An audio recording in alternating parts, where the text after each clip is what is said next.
Uh-oh.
Okay, we'll start with this. It was announced yesterday that reigning IBF lightweight champion and two-time Olympian Beatriz Ferreira of Brazil would be making her next ring appearance before this year is out, December 14th, in Monte Carlo, on the undercard of Murodjon Akhmadaliev's next fight, his defense of his WBA interim title. We're going to see Beatriz in action on that same show against the very experienced Lucia Boudersa Of La France. Matchroom has long had some kind of relationship with the casino or casinos in Monte Carlo. Remember, that's where Derek Chisora lost to a then unknown Agit Kabayel. I remember Dimitri Bivol fought on that show. They've done one or two more shows in Monte Carlo since then, and that's where this fight is taking place between Beatriz and Lucia, both 32 years old, both orthodox fighters. It's registered as a super featherweight contest scheduled for 10 rounds, but Beatriz is not a super featherweight anymore. She's a lightweight champion.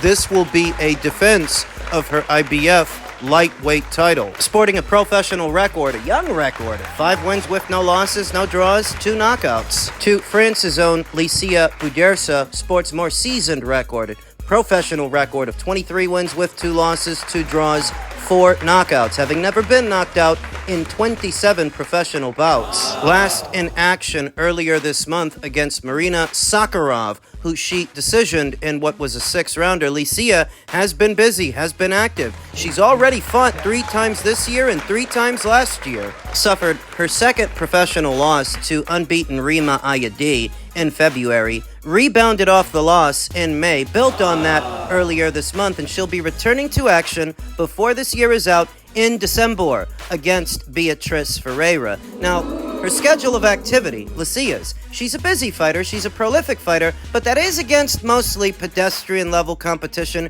girls with more losses than victories. So while she's very active, she's only competing at a certain level. Very few of these fights are 10-rounders, very few of them. So that's a lot of journeywomen, a lot of gatekeepers, a lot of upside-down records, and what are a lot of 6-rounders. That if she is more experienced as a pro than Beatriz, she's still not competing at the same level as Beatriz, and she doesn't have as high a ceiling, which sort of balances things out. Lucia Boudersa's experiences versus Beatriz Ferreira's talent level and ferocity. She's quite the specimen, Beatriz. Physically strong, fast, a very sharp puncher, a strong puncher. You know, not all Olympians, not all great amateurs make great pros, but Beatriz Ferreira. You see it all the time. Some fighters, they make better amateurs than they make pros, kind of like Estelle Mosley. Her amateur career was a lot more ambitious than her pro career has been. Some fighters, they make better amateurs than they do professionals,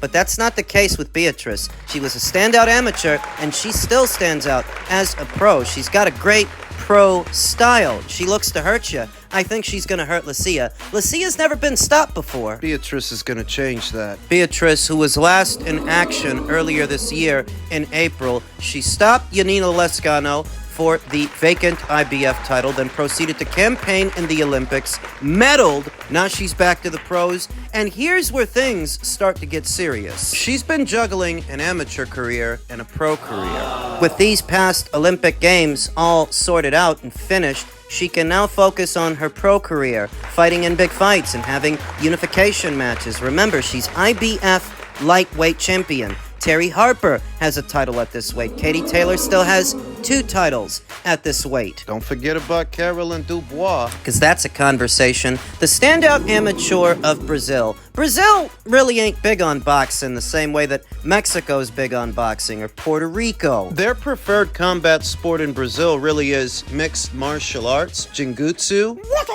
Jiu-jitsu, or something like that. Their preferred combat sport in Brazil really is mixed martial arts more than boxing, and that's saying that Beatriz Ferreira doesn't have that built-in audience that a Puerto Rican fighter might have, or a Mexican fighter might have, a British fighter might have. She's gonna have to earn her plaudits the old-fashioned way, by letting people know who she is and brutalizing her opponents. The saving grace is that she can. That's what she usually does. She's got a great style for television. It's tantamount to getting your fans the old-fashioned way, based on what you can put out there, what you can do, and who you can beat up. That's how she's gonna have to do it. She's already a bit of a hot potato at 135. At just 5-0, you can tell. It's gonna take some doing to get the somebodies at this weight in the ring with Beatriz. And it's good that they're managing to get her back out there at least one more time before this year is out, before things get even more serious next year. We'll talk more about this fight as the fight date approaches.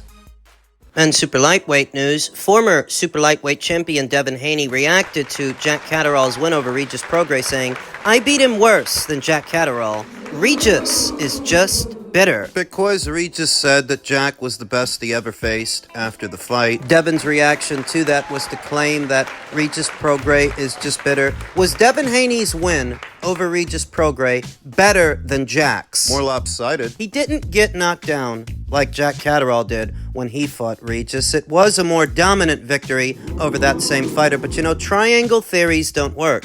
Just because Devin did a better job on Regis than Jack did doesn't necessarily mean he does the same thing to Jack. Not necessarily. The victory won't be decided based on who did better against Regis. It'll be decided by something else if these two fighters fight. Jack Catterall responded to Devin's tweet by saying, "Big respect, champ, I'm ready when you are," to which Devin Haney responded, "Be careful what you ask for. Only one person can make the fight with Jack Catterall, and that's Turkey LL Sheik." There was an annoying tinge to this exchange, and I couldn't put my finger on it at first, why I was annoyed with Devin. It's what he said, that only one person can make this fight, and it's Turkey LL Sheik, which is just another way of saying there's only one person who would pay him above market value for a fight with Jack.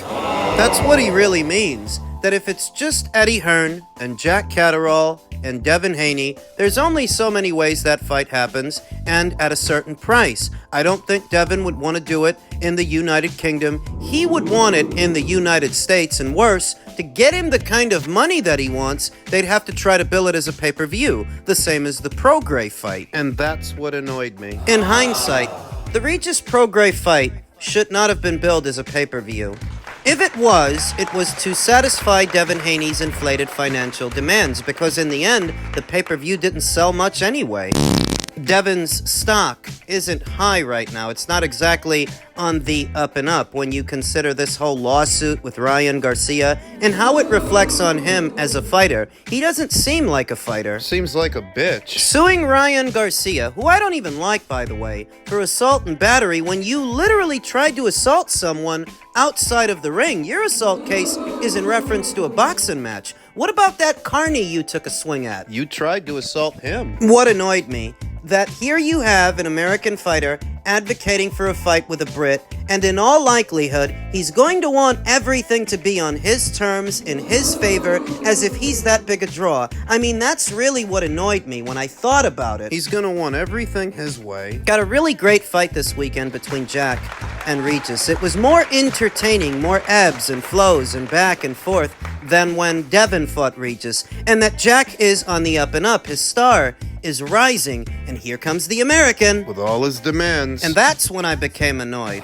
When Devin said that only Turkey can make a fight with Jack Catterall. You need Turkey LL Sheik to make a fight with Jack Catterall? Like I said, that's when I became annoyed. I couldn't put my finger on it at first, and then I remembered that not that long ago, Devin Haney was trashing Eddie Hearn. But here you are wanting to fight an Eddie Hearn fighter. Are you gonna fight him at 140? Because, I mean, if you were gonna stay at 140, Then why did you give up your WBC title? Why didn't you fight Sandor Martin? When you were ordered to fight Sandor Martin. Not that I'm at all pressed to see that fight, because I'm not. I think stylistically, that's one of the most horrible fights you could make. A fight between two pure boxers in Devin Haney and Sandor Martin. But it stands to reason. The question is a legitimate question. Jack Catterall fights at 140. Are you going to fight him at 140? Or are you going to try to bring him up? Try to use a catch weight. Or are you going to fight him at 140? Because if you're going to fight him at 140, you may as well have kept your belt. You may as well have satisfied your mandatory challenger. Yeah. The prospect of what these negotiations might look like, that's what irritated me when I thought about it. That's what annoyed me, that here comes another pretty little princess from America, another prima donna that thinks he's supposed to have everything his way when he's not even that big a draw in his stock. Are you kidding me? It's not for love of Ryan, because you guys already know. I can't stand Ryan Garcia. But I don't like this crop of fighters either. This crop of American fighters. Ryan, Devin, Shakur at times. I ain't got no time for Teofimo. Javante's another one I can't stand. When I saw an American fighter trying to interject himself into a fight with Jack Catterall, who's on the up and up, he's fighting the fights, he's winning the fights, he's doing well, and being entertaining while he does it, I got annoyed. Here comes another Mayweather wannabe trying to make an otherwise simple situation complicated.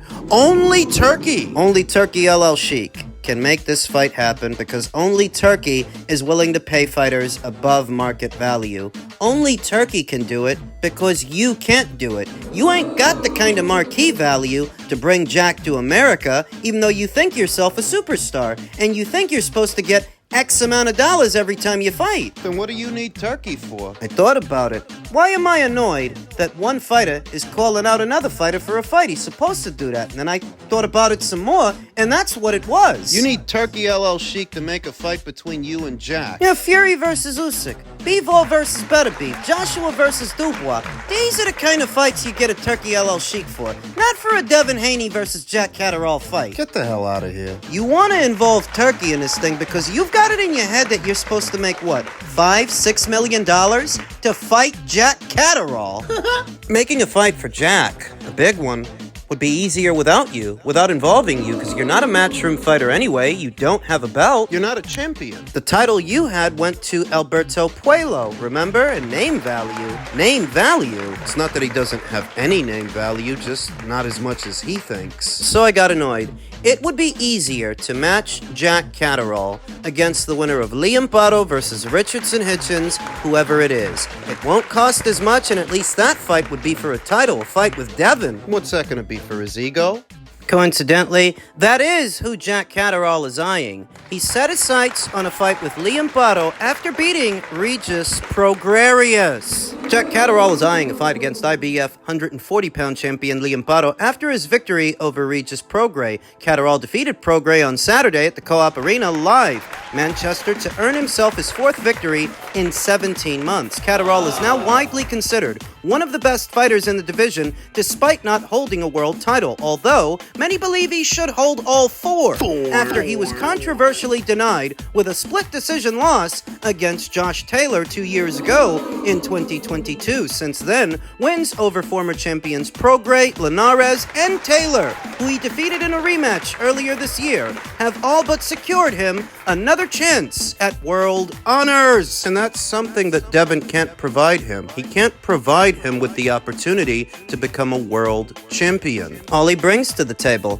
are a set of demands that would make the fight very expensive and difficult to make, but no alphabet title. I mean, honestly, what's in it for Jack Catterall? I feel like it's been a rebirth, said Catterall. I linked up with Sam Jones, who then linked me up with Eddie Hearn and Matchroom Boxing, and since then, I've gone from strength to strength. We boxed Dara Foley back in May of last year, and since that fight, I've headlined 3 times in the UK. Right hand to God, we are getting closer to a world title. He was with Probellum for a short while, then I think he went to Boxer. In 2022, he was said to have signed a multi-fight deal with Boxer that didn't materialize into anything, and before you knew it, he ended up at Matchroom. He went over to Matchroom, and it's a good thing that he did, because for all the shots that people are taking at Eddie Hearn and his ability to promote, his ability to make matches and develop fighters, while they chastise him for Regis Prograis having a tough run of fights, Are they aware that Jack is also one of Eddie's fighters? And how well Jack is doing now that he's paired up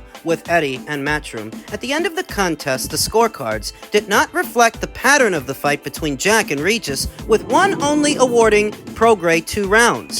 Catterall, who himself knows what it is like to be wronged by those at ringside, admitted the cards were way too wide. I didn't judge it while I was fighting, but I'll watch it back, he said. I do feel like I won the fight, but not maybe as wide as I heard on the first scorecard. I said that to Regis. There's a lot of criticism of scorecards. I'll watch it back and score it. It did feel a bit wide, but I do feel like the right man got the decision, and he did. Jack won. After the contest, Prograis was very respectful of his opponent and declared that Catterall was the best man he had faced. A huge compliment considering he has shared the ring with the likes of former undisputed champion Josh Taylor and Devin Haney. Regis has been in with some great fighters, so to have them comments after the fight means a lot to me, Catterall said. You've seen this week it's been pretty boring, probably for Eddie Hearn, but it was stand on business, and it was just business for Regis and me. There was a mutual respect there. And there still is. After the victory, Catterall's promoter Eddie Hearn and manager Sam Jones